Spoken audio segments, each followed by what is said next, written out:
ছাত্রদল। নারায়ণগঞ্জ ছাত্রদলকে আমরা সাদর সম্মাননা জানাচ্ছি।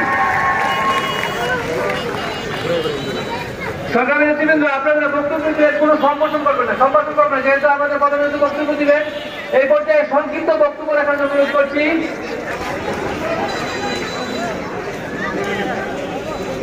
বিসমিল্লাহির রহমানির রহিম। পরম করুণাময় মহান আল্লাহর নামে আমার বক্তব্য শুরু করছি। আমি ধন্যবাদ জানাই, স্বাধীনতা এনে দিয়েছিলেন আমাদের প্রাণ প্রিয় নেতা আলহাজ মোহাম্মদ গিয়াসউদ্দিন সাহেব।